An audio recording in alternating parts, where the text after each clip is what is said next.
Isang umaga, nagulat ako sa nakita ko. Kasi naman si Boy Ubo kasama ko lang sa bahay, nagchat pa. Tinatanong niya kung ano regalo ko sa ate niya na si Mama Dug. Dahil Mother's Day pa lang ngayon, hindi niya alam nagbigay ako ng bulaklak. Kaso lang naisip ko, oo nga no, mahaba pa ang araw. Kaya dapat i-celebrate namin ang Mother's Day. Naisip ko na hindi lang naman ako anak ni Mama. Kaya naman humingi ako ng ambag dito sa kapatid kong si Joselito. Buti na lang natapat ng linggo ang Happy Mother's Day at wala siyang pasok, kaya nakahingi ako ng 500 pesos. Tapos si Boy Ubo rin naman nakaisip nito anong gagawin namin. Pinuntahan ko na siya at hingin ko siya ng ambag. Sabi ko, pandagdag pambili ng cake.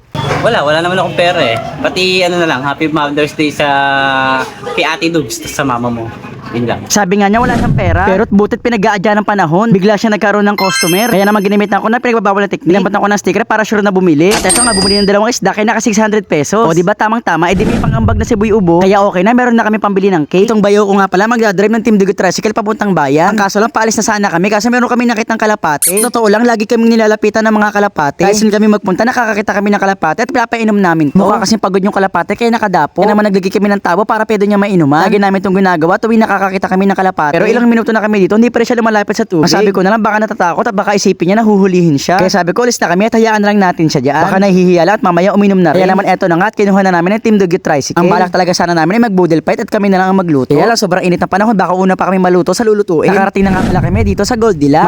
Mother's Day nga ang team nila ngayon. Tingnan niyo yung nakalagay sa pintuan. Celebrate Mom's Day. Sobrang daming ng tao ngayon na nabili ng cake eh. Pasok ko nga, namili na nga agad ako ng cake. Ang pinili ko pala ito tek pa 569. Ang sabi kasi ay ice cream cake daw to. Hindi ko alam kung ano yung cake na ice cream na. Basta yun na yun. Ang sinulat ko nga palang letter ay Happy Mother's Day Mama at Ate. Tal nanay na rin naman si Ate. Kaya naman damay na rin siya dito. Dahil nga sagot ng kapatid kong si Joselito ang cake at ng tito ko na si Boy Ubo. Ako naman ang may sagot sa Jollibee. Pagpasok nga sa loob ay punong-puno. Sa sobrang haba nga ng pila, sakto dito ako natapat sa aircon. Kahit papaano ay makapagpahinga ako ng konti dahil sobrang init sa labas. Ako kasi pinakabagong dating kaya ako pinakahuli ng pila. Ang dami ngayon nagse-celebrate ng Happy Mother's Day sa Jollibee. Halos 30 minutes din ako naghintay at ito nga nakabili na ako ng Jollibee. Buti na lang talaga tricycle tong dinala namin. Kasi kung nag-e-bike ako mahihirapan ako. Kaya nga ito pagka-uwi namin dumiretso agad kami dito sa puno ng mangga. Kasi itutuloy pa rin namin ang boodle fight. Buti na lang maraming dahon dito. Dito lang kami lagi nakuha. Pinili nga pala namin yung pinakamalaking dahon. Kaya nga pagka-uwi ko inilagay ko na agad to sa lamesa namin. Yung ate ko na nga pala pinaglagay at pinag-set up. Kung dati-dati nagaganto rin kami. Tapos ang ulam namin itlog at saka adobong paa ng manok. Pero ngayon naka-Jollibee na. Pero kung sakali hindi kami bumili ng Jollibee, pagpapaluto rin ako ng adobong paa ng manok. Favorite namin yun eh. Eto nga tapos na mag-set up, nalagay na ang chicken, spaghetti at saka yung bago kumain, nag-picture muna ang tito ko na si Boy Ubo. Pang my day niya daw. Pagkatapos ay kanya-kanyang kain na. Ang totoo niyan, 11 kaming lahat dito. Hindi lang kasya kaya hindi nyo kami makita. Sobrang saya nga namin kasi nangyayari lang naman to tuwing may okasyon. Kung pwede lang sana araw-araw, edi sana araw-araw. Una na nga pala natapos kumain dito ang tito ko na si Boy Ubo. Diet ako pero ngayon hindi. Medyo madami-dami na rin ang nakain ko dito. Kaya naman tumigil na rin ako sa pagkain. Bali unang pala pinakain ni mama yung lola namin. Pagkatapos niyang pakainin si lola, lumipat naman siya dito. Siyempre alam ko, ganito mga handa ay masaya na yung mga yan. Pero mas masaya sila kung bibigyan mo ng pera. 1.5 na lang natitira sa akin at masaya na si mama dito. Kaya ayan Mama Dugs, Happy Mother's Day. Guys, kapagod Happy Mother's Day pala sa inyong lahat. So yun lang muna. Thanks for watching. Bye-bye! Yeah!